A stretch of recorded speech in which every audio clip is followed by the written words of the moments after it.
Hello friends, welcome back to my channel. ഇന്ന് ഞാൻ വന്നിരിക്കുന്നത് കണ്ടൻസ് മിൽക്ക് ചേർക്കാതെ തന്നെ വളരെ ടേസ്റ്റി ആയിട്ടുള്ള ഒരു സേമിയ പായസത്തിൻ്റെ റെസിപ്പി ആയിട്ടാണ്. എല്ലാവരും ട്രൈ ചെയ്ത് നോക്കുക, നിങ്ങളുടെ ഫീഡ്ബാക്ക്സ് അറിയിക്കുക. വീഡിയോ ഇഷ്ടപ്പെടുവാണെങ്കിൽ ലൈക്ക് ചെയ്യുക, മറ്റുള്ളവരിലേക്ക് ഷെയർ ചെയ്ത് കൊടുക്കുക. എൻ്റെ ചാനലൊന്ന് സബ്സ്ക്രൈബ് ചെയ്ത് സപ്പോർട്ട് ചെയ്യുക. ആദ്യം തന്നെ നമുക്കൊരു പാൻ അടുപ്പത്ത് വെക്കാം. അതിലേക്ക് 2 ടേബിൾ സ്പൂണോളം നെയ്യ് ചേർത്ത് കൊടുക്കാം.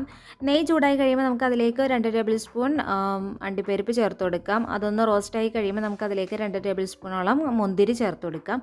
ഞാനിവിടെ കറുത്ത മുന്തിരിയാണ് കേട്ടോ എടുത്തേക്കുന്നത്. നിങ്ങൾക്ക് ഇഷ്ടമുള്ളതൊക്കെ നിങ്ങൾക്ക് ചേർക്കാം. അതുപോലെ തന്നെ ഇതിൻ്റെ അളവൊക്കെ നമുക്ക് ഇഷ്ടത്തിനനുസരിച്ചിട്ട് കൂട്ടുകയും കുറയ്ക്കുകയൊക്കെ ചെയ്യാം കേട്ടോ. അപ്പോൾ ഇത് നന്നായിട്ടൊന്ന് റോസ്റ്റായി കഴിയുമ്പോൾ നമുക്ക് ഇതിൽ നിന്നൊന്ന് വറുത്ത് കോരി മാറ്റി വെക്കാം. അപ്പോൾ ബാക്കിയുള്ള നെയ്യിലോട്ട് നമുക്ക് സേമിയ ചേർത്ത് കൊടുക്കാം. ഞാൻ ഏകദേശം ഒരു കപ്പോളം എടുത്തിട്ടുണ്ട്, ഒരു 100 ഗ്രാമോളം ഉണ്ട് കേട്ടോ. അപ്പോൾ അത് ഞാൻ ചേർത്ത് കൊടുത്തിട്ടുണ്ട്. ഞാനിവിടെ എടുത്ത സേമിയ നന്നായിട്ട് വറുത്ത സേമിയ ആയിരുന്നു കടയിൽ നിന്ന് വാങ്ങിയത്. എങ്കിൽ പോലും നമ്മൾ ആ ഒരു നെയ്യിൻ്റെ ഫ്ലേവറൊക്കെ കിട്ടാനായിട്ട് നമ്മൾ 1-2 മിനിറ്റ് ഒന്ന് റോസ്റ്റ് ചെയ്തെടുക്കുക കേട്ടോ. അതിനുശേഷം ഞാൻ അതും മാറ്റി വെച്ചിട്ടുണ്ട്. ഇനി നമുക്ക് അടി കട്ടിയുള്ളൊരു പാൻ എടുക്കാം, ഒരു പാത്രം എടുക്കാം. അതിലോട്ട് നമുക്ക് ഒരു 2 ലിറ്ററോളം പാല് ചേർത്ത് കൊടുക്കാം. അപ്പോൾ നന്നായിട്ട് കൊഴുപ്പുള്ള പാലൊക്കെ ആണെങ്കിൽ നമുക്ക് കുറച്ച് വെള്ളം കൂടെയും ചേർത്ത് കൊടുക്കാം. ഞാൻ ഇവിടെ വെള്ളമൊന്നും ചേർക്കുന്നില്ല കേട്ടോ. ഇനി നമുക്കിത് നന്നായിട്ടൊന്ന് തിളപ്പിച്ചെടുക്കണം. പായസം ഉണ്ടാക്കുന്ന സമയത്ത് ഒരു കാര്യം പ്രത്യേകം ശ്രദ്ധിക്കേണ്ടത്, എപ്പോഴും ഇളക്കിക്കൊണ്ടിരിക്കുക, പാട കെട്ടാതെ നമ്മളൊന്ന് ശ്രദ്ധിക്കുക. ഇനി ഇത് തിളയ്ക്കണ വരെ നമുക്കിതുപോലെ ജസ്റ്റ് ഇടയ്ക്കിടയ്ക്കൊന്ന് ഇളക്കി കൊടുക്കുക കേട്ടോ.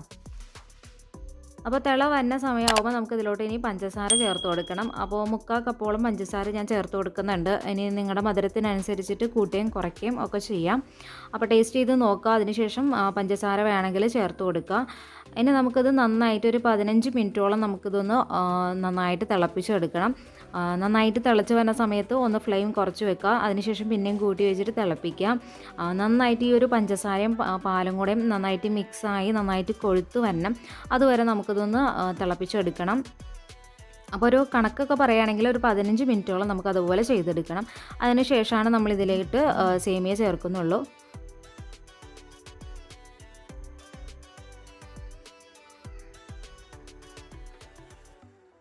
അപ്പോൾ ഏകദേശം ഒരു 15 മിനിറ്റൊക്കെ ആയിട്ടുണ്ട്. അതിന് നമുക്കിതിലോട്ട് സേമിയ ചേർത്ത് കൊടുക്കാം. സേമിയ ചേർത്ത് കഴിയുമ്പോൾ നന്നായിട്ട് ഇളക്കി യോജിപ്പിക്കുക. കട്ടിയൊന്നും ഇല്ലാതെ നന്നായിട്ട് ഇളക്കി നമുക്ക് മിക്സാക്കി കൊടുക്കണം. പിന്നെ നമ്മൾ ആദ്യമേ പഞ്ചസാര ചേർത്തേക്കൊണ്ട് തന്നെ സേമിയ വേവാനായിട്ട് കുറച്ച് ടൈം എടുക്കും കേട്ടോ. അപ്പോൾ നമ്മൾ ഒരു 15 മിനിറ്റോളം പിന്നെ നമ്മളിത് ലോ ഫ്ലെയിമിലിട്ടിട്ട് കൂടി വന്നാൽ 15 മിനിറ്റ് മതി. സേമിയ നന്നായിട്ട് തന്നെ വെന്ത് കിട്ടും. അതുവരെ നമുക്ക് ഇടയ്ക്കിടയ്ക്ക് ഇതുപോലെ ഇളക്കി കൊടുത്ത് നമുക്ക് സേമിയ വേവിച്ചെടുക്കാം. പിന്നെ ഞാനിവിടെ പായസം തയ്യാറാക്കി വെക്കുന്നത് അത്യാവശ്യം തിക്കിന് തന്നെയാണ്. അതുകൊണ്ടാണ് 100 ഗ്രാമോളം സേമിയ ചേർത്ത് കൊടുത്തേക്കുന്നത്. ഇനി നമുക്ക് ഏറ്റവും അവസാനം ഇതൊക്കെ സേമിയ വെന്തതിന് ശേഷം നമുക്കൊരു നുള്ളു ഉപ്പും അതുപോലെ തന്നെ ഏലക്കാപ്പൊടിയും ചേർത്ത് കൊടുക്കണം. ഏലക്ക ഞാൻ ഇവിടെ ജസ്റ്റ് ഒന്ന് ക്രഷ് ചെയ്തിട്ടാണ് ചേർത്ത് കൊടുക്കുന്നത്. ഒരു സ്പൂണോളം ചേർത്ത് കൊടുക്കുന്നുണ്ട്. അപ്പോൾ പായസം വെന്തതിന് ശേഷം മാത്രം ഇത് ചേർത്ത് കൊടുത്താൽ മതി കേട്ടോ. ഇത് ചേർത്ത് കൊടുത്ത് നന്നായിട്ടൊന്ന് മിക്സ് ചെയ്തെടുക്കാം. അപ്പോൾ നിങ്ങൾക്ക് കാണുമ്പോൾ തന്നെ മനസ്സിലാവുന്നുണ്ട്, അത്യാവശ്യം നല്ല തിക്കിന് തന്നെയാണ് ഞാൻ ഈ ഒരു പായസം എടുത്തേക്കുന്നത്. അപ്പോൾ നിങ്ങൾക്ക് ലൂസിന് വേണമെന്നുണ്ടെങ്കിൽ നിങ്ങൾ ഈ ഒരു 100 ഗ്രാം സേമിയ ഇതിലേക്ക് ചേർക്കേണ്ട ആവശ്യമില്ല. ഒരു 75 ഗ്രാമോളം ചേർത്ത് കൊടുത്താൽ മതി. അല്ലെങ്കിൽ കൂടുതൽ പാല് ചേർത്ത് കൊടുക്കുക. ഇതിലേതെങ്കിലും ഒന്ന് ചെയ്യാം. ഇനി ഞാനിവിടെ വറുത്ത് വെച്ചിട്ടുള്ള കാഷ്നട്ടും റൈസിൻസും കൂടെ ചേർത്ത് കൊടുത്ത് നന്നായിട്ട് മിക്സ് ചെയ്തതിന് ശേഷം ഫ്ലെയിം ഓഫ് ചെയ്യുകയാണ് ചെയ്യുക. അതിനുശേഷം നമുക്ക് പായസം സെർവ് ചെയ്യാം. അപ്പോൾ എല്ലാവരും ഇതുപോലെ ഒന്ന് പായസം ട്രൈ ചെയ്ത് നോക്കുക. എന്നിട്ട് നിങ്ങളുടെ ഫീഡ്ബാക്ക്സ് അറിയിക്കണം. വീഡിയോ ഇഷ്ടപ്പെടുവാണെങ്കിൽ ലൈക്ക് ചെയ്യുക, ഷെയർ ചെയ്യുക, മറ്റുള്ളവരിലേക്ക് ഷെയർ ചെയ്ത് കൊടുക്കുക കേട്ടോ. അപ്പോൾ എൻ്റെ ചാനൽ ആദ്യമായിട്ട് കാണുന്നവരുണ്ടെങ്കിൽ ഒന്ന് സബ്സ്ക്രൈബ് ചെയ്ത് സപ്പോർട്ട് ചെയ്യുക. ഇനിയും വ്യത്യസ്ത വീഡിയോസൊക്കെ ആയിട്ട് ഞാൻ വീണ്ടും വരാം. അതുവരെ ഓക്കെ, ബൈ, താങ്ക് യു.